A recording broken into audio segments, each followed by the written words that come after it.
परम शांति बाबूजी आपका स्वागत है। और आज हमारा जो क्वेश्चन है ये बहुत इम्पोर्टेंट है कि क्या पति पत्नी का पिछले जन्मों का रिश्ता होता है?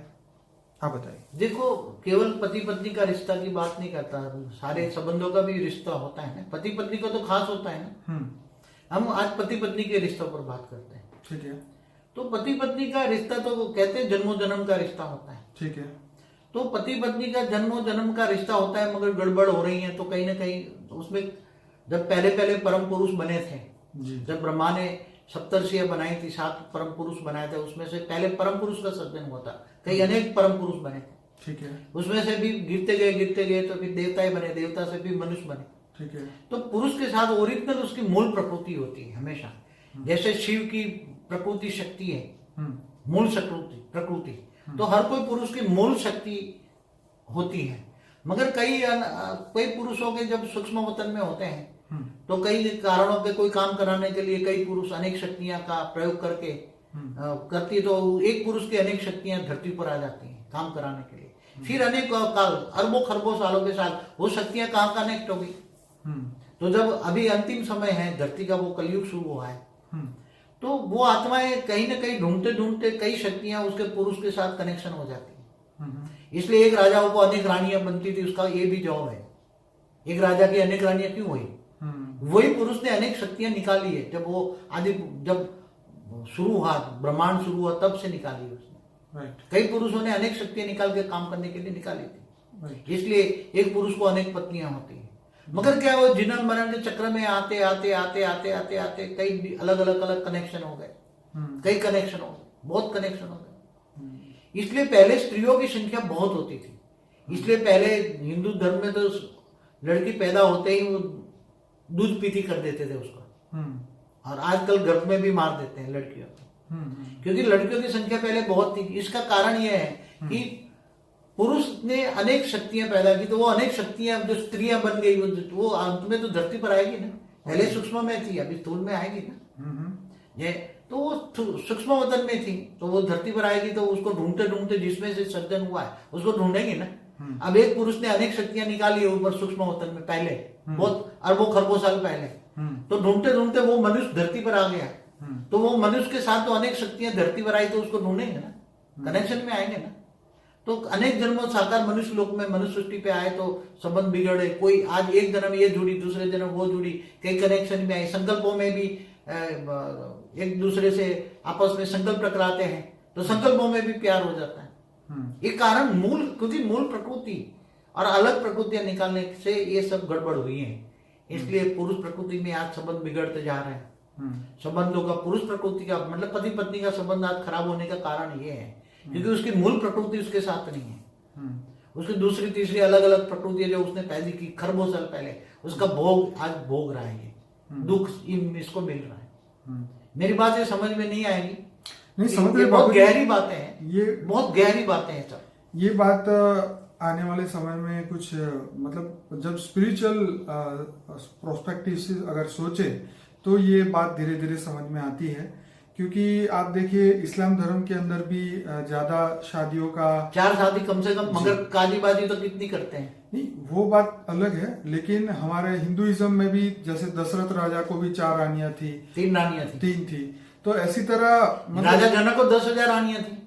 राजा जनक को 10,000 रानियां थी। अब कई शास्त्रों में ये भी बताया है कि जो उस एरिया में था उसको जनक बताया जाता था। आई डोंट नो ये सच है कि नहीं। मगर राजा जनक 10,000 स्त्री होते हुए भी वो उसको राज ऋषि कहा जाता था, राजा होकर भी ऋषि था। तो इसका कारण, बहुत मूल कारण ये है कि आत्मा की प्योरिटी की शक्ति है, तपस्या की शक्ति है। आत्मा में तपस्या थी, पावर थी, इसलिए राजा को राज ऋषि कहा जाता था। पहले राजा ऋषि जैसे होते थे, तो क्योंकि ऋषियों को कई पत्नी होती थी ना। कई ऋषि मैंने सुनी अनेकों, कोई किसी को 13 पत्नियां, क्यों चंद्र देव माना जाता है ना। चंद्र को 27 पत्नियां नहीं थी, उसमें एक रोहिणी को भी प्यार करता था ना। वो दक्ष प्रजापति की पुत्रियां थी ना 27। तो दक्ष प्रजापति ने उसको श्राप दिया था ना, तो 27 पत्नियां थी ना। तो कहीं ना कहीं कर्म बंधन में तो आ जाती है ना। कहीं ना कहीं ओरिजिनल उसकी प्रकृति जो होगी वो सुख मिलेगा, बाकी दूसरों से दुख मिलेगा। इसलिए वो पुरुष की जो ओरिजिनल प्रकृति से ही सुख मिलेगा, बाकी कनेक्शन में आते गए। तो ऐसे कई राजा हुए जिनको 1000 रानियां, 2000 रानियां, 5000 रानियां, एक चाइना में मैंने देखा था, एक राजा था, उसको 10,000 रानियां थी चाइना में। आज से 2000 साल पहले की बात कर रहा हूँ। एक हिस्ट्री ऑफ चाइना देख रहा था इंग्लिश में, तब मैंने बहुत साल पहले देखा था। तो ऐसे कई राजा हो गए जिनका हजारों, हिंदुओं में भी आते कोई बहुत राजा थे। राजा जनक से तो ज्यादा एग्जाम्पल किसका दूंगा आपको? राजा दशरथ को भी 3 रानियां थी। तो अनेक रानियां का रिवाज कहाँ से आया? कई ऋषि पत्नियां, बहुत ऋषि पत्नियां होती थी।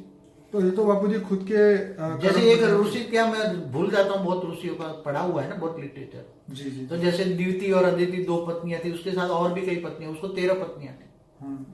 तो द्वितीय और अदिति की जो देवता पैदा हुए, रसूल पैदा हुए सब। हाँ वो स्टोरी है। हाँ नहीं है, रियलिटी में हुआ है। मगर वो ऋषि, राज ऋषि जैसे तपस्या करते थे।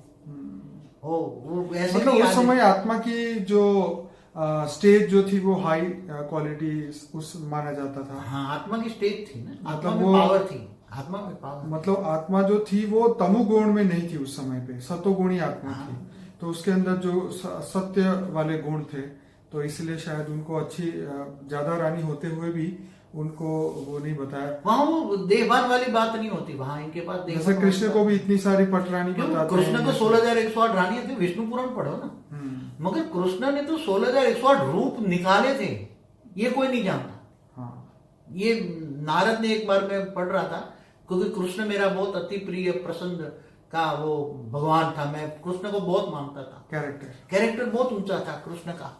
तो वो एक बार वो नारद चारों ओर सभी देखने लगे, सभी रानियों के महल में जाते थे, और वहां जहां जहां भी देखे, 1 सेकंड में इधर, 1 सेकंड में इधर सूक्ष्म रूप लेके वो तो धारण करते थे, देखते थे ना। तो हर पल जहां भी देखा तो हर जगह उसको कृष्ण दिखाई दिया। फिर उसने देखा तो कृष्ण ने 16,108 रूप धारण किए थे, और वो रूप धारण करके हर पत्नी के साथ 16,108 रूपों के साथ रूप थे, और उससे 10 लड़का और एक लड़की पैदा हुई। और कृष्ण ने 120 साल की उम्र में शरीर छोड़ा। और कृष्ण भी वो ऑलमाइटी अथॉरिटी का अवतार था, राम भी ऑलमाइटी अथॉरिटी के अवतार थे। और कृष्ण का प्रयोजन सृष्टि परिवर्तन का था, सोने की द्वारका बनाकर परिवर्तन करना था, मगर नहीं हो पाया, ये अनफॉर्चुनेट है। चलिए बाबूजी, ये क्वेश्चन तो यहीं खत्म करते हैं कि पति पत्नी का जो रिश्ता है वो पूर्व जन्मों का और कई मतलब। अच्छा बाबूजी, वो जो 7 जन्म वाली बात थी ये भी बता दे कि हाँ, हमारे हिंदू धर्म में जो है ना, जब शादी कराते हैं ना, तो 7 गठबंधन करते हैं ना वो जो, तो बोलते हैं कि तुम 7 जन्म तक जोड़ी बना सलामत रहे। ऐसा एक दूसरे को ब्राह्मण होता है वो आशीर्वाद देते हैं। और जो उसको जो पांव छूने जाते हैं, जो शादी जो हुई वर वधू दोनों, तो पहले आशीर्वाद देते हैं 7 जन्म तक साथ रहो, 7 जन्म के साथी बनो, 7 जन्म के साथी रहो, ऐसा वो आशीर्वाद देते थे पहले।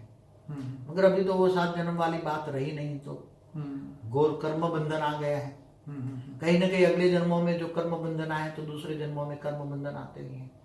इसलिए विकर्म विनाश करके आत्मस्वरूप बनो, आत्मस्वरूप बनकर परमात्मा को याद करो, ऑलमाइटी अथॉरिटी से कनेक्शन जोड़ो, पावर हाउस से कनेक्शन जोड़ो। पावर हाउस से कनेक्शन जोड़ोगे तो आत्मा में पावर आएगी, आत्मा में पावर आएगी तो कर्मों के कारण शरीर चार्ज हो गया, सूक्ष्म शरीर, स्थूल शरीर, सब विकर्म विनाश हो जाएगा, आत्मा हल्की हो जाएगी और कर्मातीत अवस्था हो जाएगी। कर्मातीत अवस्था हो जाएगी तो तुम एक दिन ऊंचते उच्च परम धाम में चले जाओगे। चलिए बाबूजी, आपने बहुत बढ़िया जवाब दिया इस प्रश्न का, बहुत बहुत धन्यवाद। परम शांति।